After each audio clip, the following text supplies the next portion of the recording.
Assalamualaikum warahmatullahi wabarakatuh. Pada kesempatan kali ini, kami dari kelompok 8 dengan anggota Fahreza Rahmat dengan NIM 200330055 dan Rani Septiani Putri dengan NIM 200331147 akan menjelaskan materi dasar-dasar sains dengan pokok materi produk sains, hipotesis, teori, dan hukum-hukum. Sains sebagai produk ilmiah. Sains sebagai produk ilmiah yaitu merupakan makna alam dan berbagai fenomena atau perilaku atau karakteristik yang dikemas menjadi sekumpulan teori, konsep, hukum, dan prinsip. Sains sebagai produk juga menjabarkan karakteristik ilmu pengetahuan dan sifat-sifat dasar dalam perolehan ilmu pengetahuan. Dalam memenuhi kebutuhannya, manusia menjalin interaksi alam dengan lingkungannya.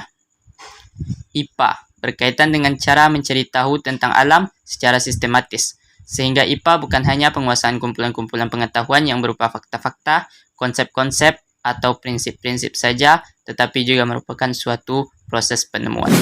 Pendidikan IPA diharapkan dapat menjadi wahana bagi peserta didik untuk mempelajari diri sendiri dan alam sekitar, serta prospek pengembangan lebih lanjut dalam menerapkan di dalamnya kehidupan sehari-hari. Proses pembelajarannya menekankan pada pemberian pengalaman langsung untuk mengembangkan potensi agar menjelajahi dan memahami alam secara ilmiah. Pendidikan IPA diarahkan untuk inquiry dan berbuat sehingga dapat membantu peserta didik untuk memperoleh pemahaman yang lebih mendalam tentang alam sekitar. A. Hipotesis. Hipotesis pengajuan konsep tentang fenomena yang terjadi di sekitar Anda. Hipotesis adalah ide atau teori yang diusulkan yang dapat diuji baik secara eksperimental ataupun observasional. Hipotesis menjadi teruji apabila semua gejala yang timbul bertentangan dengan hipotesis tersebut. Dalam upaya pembuktian hipotesis tersebut, peneliti dapat saja dengan sengaja menimbulkan atau menciptakan suatu gejala. Kesengajaan ini disebut percobaan atau eksperimen sebuah hipotesis. Hipotesis dapat diklasifikasikan dengan bukti pengamatan saja, tanpa perlu eksperimen yang berulang. B. Teori. Sebuah teori adalah hipotesis yang komprehensif atau set hipotesis yang telah divalidasi oleh pertemuan bukti dari berbagai sumber observasional dan eksperimental. Teori adalah konsep yang sudah diuji berkali-kali dan benar-benar menjelaskan tentang fenomena. Terbukti validitas pengujiannya. Terkadang hipotesis bisa berkembang menjadi teori. Biasanya teori mengacu pada sesuatu yang divalidasi dengan baik oleh bukti ilmiah yang telah menjadi aspek mendasar dari bidangnya. Sebuah hipotesis baru harus mampu menjelaskan semua bukti pengamatan dari teori lama, dan juga harus memperhitungkan bukti baru yang menyanggah teori lama, dan harus melakukan hal ini ke tingkat yang sama dan presisi, atau jika tidak lebih baik daripada teori yang digantikannya. Teori bersifat tentatif sampai terbukti tidak benar dan diperbaiki.